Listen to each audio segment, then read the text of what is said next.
à tous et merci de nous retrouver pour la revue de presse. Nous sommes jeudi aujourd'hui, donc on a droit à l'intégrale et Naomi l'a annoncé tantôt. Nous recevons Madame Germaine Bonny, rédactrice en chef de Fraternité Matin. Et c'est avec elle qu'aujourd'hui on va faire le tour des infos traitées par les journaux, les titres des journaux qui sont sur notre conducteur. Bonjour Germaine Bonny. Bonjour Renaud. Merci d'être avec nous. Et on démarre tout de suite avec bien évidemment le Conseil des ministres qui s'est tenu hier, le dernier de l'année 2021. Et au cours de ce conseil, là, comme à l'accoutumée, de nombreuses décisions ont été arrêtées. Oui, de nombreuses décisions ont été arrêtées.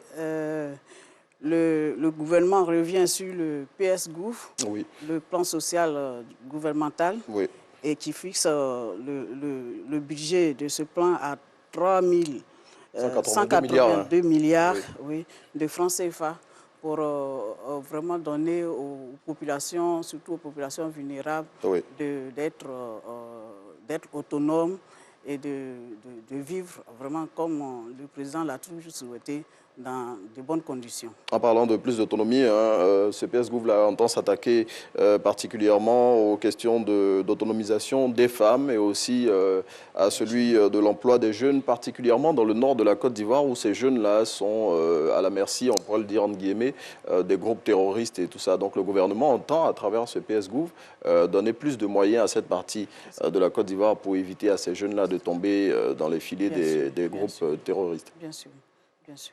Ok.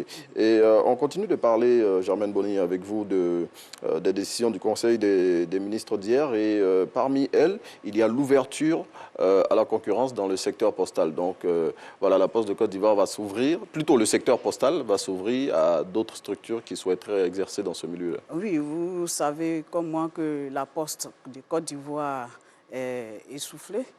Bon, c'est le cas de le dire. Justement. Et donc, le gouvernement veut donner un peu plus de souffle à ce secteur-là. Et à demander l'ouverture.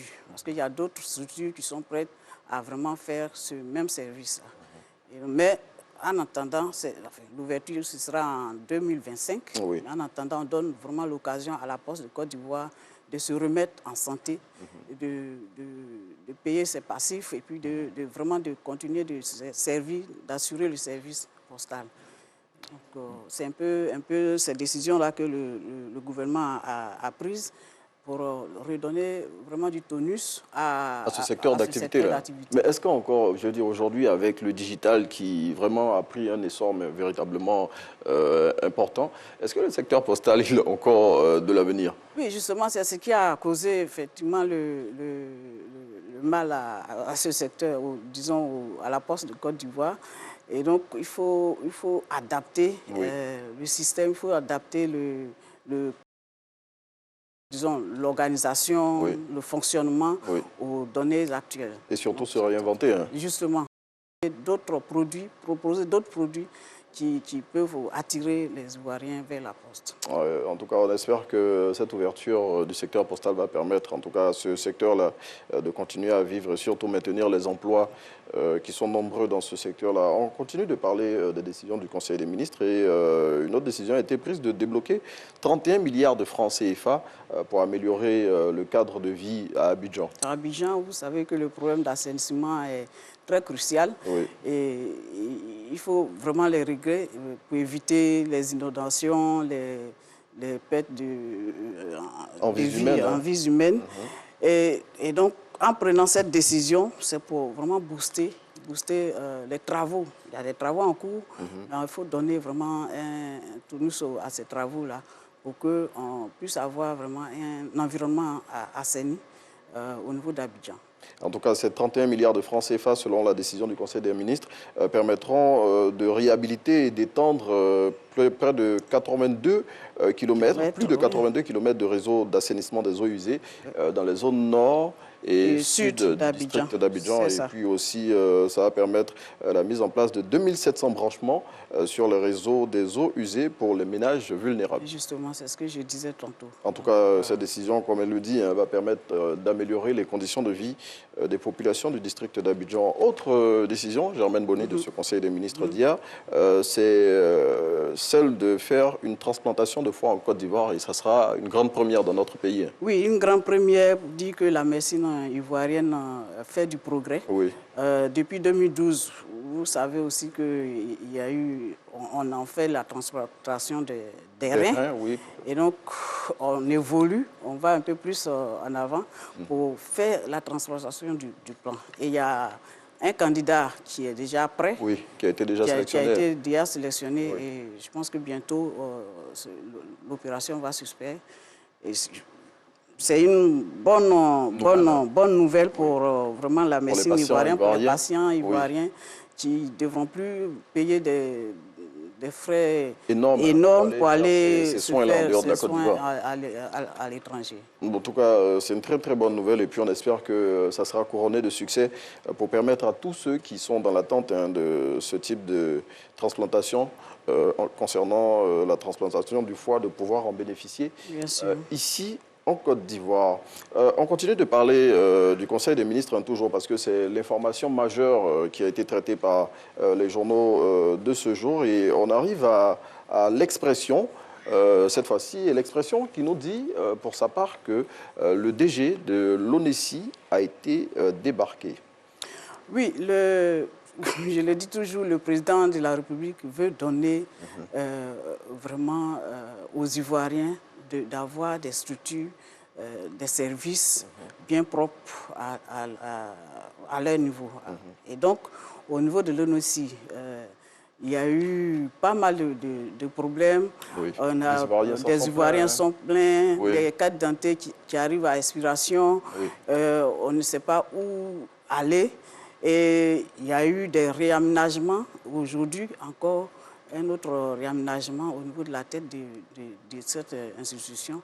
Et donc, je pense que c'est pour donner un coup de pouce au secteur, pour donner, au moins pour offrir ou bien pour produire les cartes. Pour booster la production des cartes nationales d'identité. C'est ce qui a mené cette décision. Je pense que c'est louable pour le secteur. Ok, en tout cas, c'est M. Ago Christian Kodia, directeur général adjoint de l'Office national de l'état civil et de l'identification, qui prend la tête de la structure à la place de M. Kafana Nyene Sistioni, qui était l'ancien DG. Eh bien, Germaine Boni, tout à l'heure, Naomi en parlait, le plat le plus prisé en Côte d'Ivoire ici, qui est le garba, eh bien, le gouvernement a décidé voilà, de permettre aux Ivoiriens de continuer à consommer ce plat-là sans vraiment grincer des dents parce que le prix du poisson-thon était en train de prendre l'ascenseur. Et là, au Conseil des ministres hier, le prix a été plafonné. Bon, c'est encore une bonne nouvelle aussi pour les consommateurs, du garba. Le poisson-thon ne sert pas seulement au garba, mais ça sert à d'autres mets. Mais, bon, pour le garba, justement, ça veut dire que le président de la République et le gouvernement pensent vraiment aux plus petits des Ivoiriens financièrement parlant, pour leur donner l'occasion vraiment de manger à leur faim. Mais en tout cas, le prix a été plafonné. 900 francs CFA, c'est le prix qui est recommandé maintenant par le gouvernement. Entre 850 et 900. Oui. Pour le kilo de ce poisson-là qui sert pour le plat qu'on appelle ici en Côte d'Ivoire le garba. Et puis, autre décision, Germaine Boni, le budget des éléphants de Côte d'Ivoire a été voté pour la CAN qui va se tenir au Cameroun à partir du 9 janvier 2022 et il est de plus de 4 milliards de francs CFA. Oui, c'était au départ 4 milliards 700 millions. Aujourd'hui, c'est 4 milliards 024 millions. Et donc, je pense que ce budget va permettre aux éléphants d'avoir une bonne préparation, de payer aussi les frais de transport et de l'équipe et de toute la délégation qui va accompagner les éléphants à cette canne-là. Ok. En tout cas, merci Germaine Boni d'être venu partager ces titres avec nous. Sachez pour refermer que Éric Zemmour, candidat à la présidentielle en France, est en Côte d'Ivoire depuis hier, mercredi. Et selon l'Inter qui en parle, il va passer les fêtes de fin d'année ici en Côte d'Ivoire. Naomi, merci et on vous retrouve pour la suite de l'émission.